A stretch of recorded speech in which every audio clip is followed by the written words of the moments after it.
I'm Catherine Stevens. I'm a scholar at AEI, and I'm delighted that you've joined us for our webinar today, Virtual Teaching During COVID-19, a report from the front.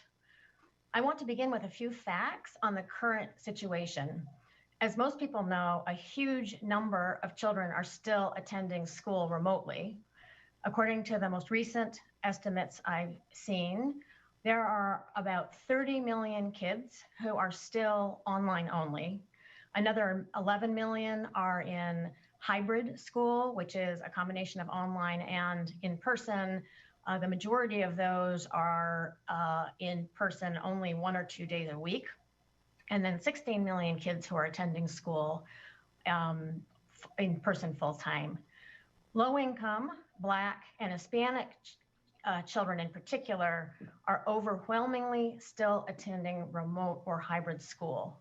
Roughly 4 out of 5 are online all or part-time. And there's a lot of evidence that this is having a hugely negative impact on children's learning.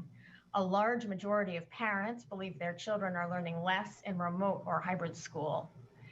And a recent survey of elementary school principals shows that most schools don't have the resources they need, they believe, next slide please, that they believe they need to address the large learning losses that are occurring.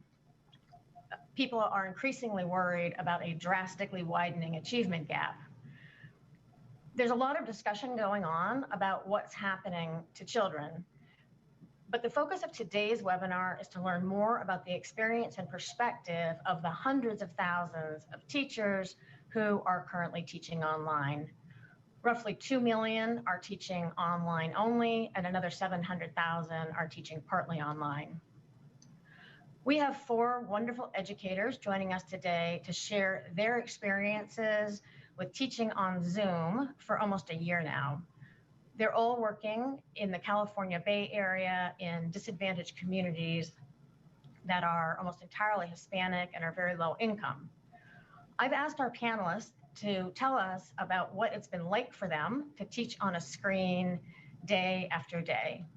How has it affected them as teachers, and how do they see it affecting their students' learning? They'll then share their views on what they're anticipating their students' needs will be when schools finally reopen, and what they think needs to happen to make sure that all children get back on track.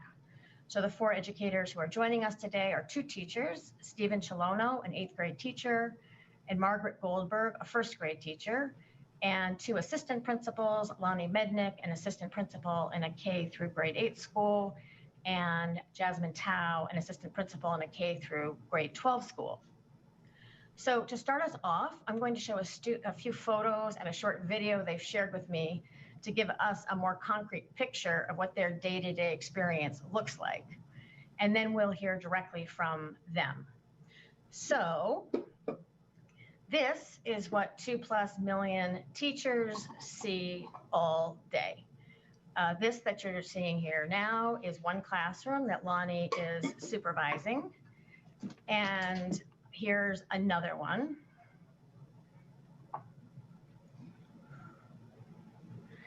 And these are a few photos of our panelists' current work setups. Here's Stephen's classroom. And another shot of Stephen's classroom. Here's Margaret's setup.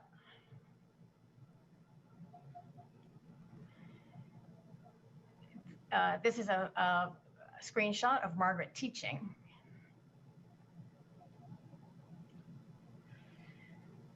And Margaret's classroom rules.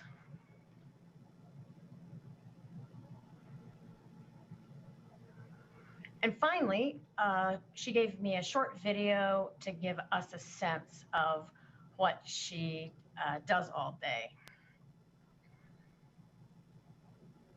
We distinguished, which means learning to tell the difference between what we learned from the illustration. Come off mute, guys. What does illustrations mean? Unmute. Illustrations are pictures. Pictures, good. And what we learned from the text is, shout it out. Words. Yes. Thank you so much. Words. Yeah. And they could be sentences or they could be single words. You're absolutely right. Nice job. All right. So I can distinguish what I learned from the illustrations and what I learned from the text in the book, What Makes Day and Night, to describe the pattern of light and dark on Earth. My group had a big discussion, making sure we were all clear that the Earth is the thing that is moving. It's moving 1,000 miles per hour, and it's the sun that is staying still. One of the things that we talked about that was really helpful is that sometimes it can seem like something's happening and it's not really happening. So I gave this example. It seems like my hand is growing, but my hand is not really growing. It's just getting closer. So sometimes something can seem a certain way, but it is not actually happening. So the sun seems like it's moving, but it is not actually moving. It's the Earth that's moving. All right, you are going to be able to share this in Seesaw by making a video because you had a discussion in your breakout rooms. So your Seesaw assignment is just to click the video button and to answer the question. Why does the sun appear to move across the sky? You're going to be able to explain that it's not the sun that's moving. It appears or it seems like it's moving. It's actually the Earth that moves. We are going to do the work.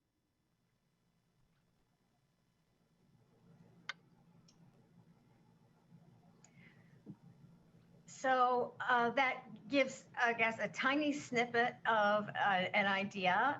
Margaret, thank you so much for sharing that with us.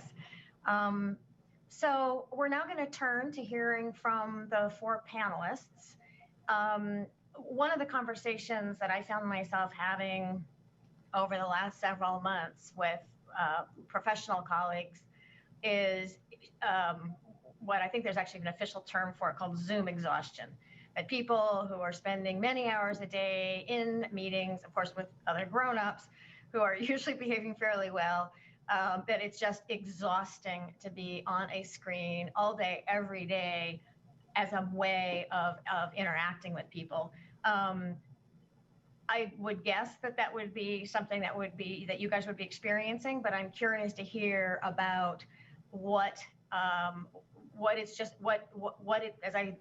it's been like for you to be teaching on a screen, what it feels like to you, how it's been affecting your teaching, how it's affecting your engagement with your kids, and how you're seeing it affecting your students. So why don't we start with Margaret? Margaret, if you just want to speak for a few minutes to give us kind of an initial sense of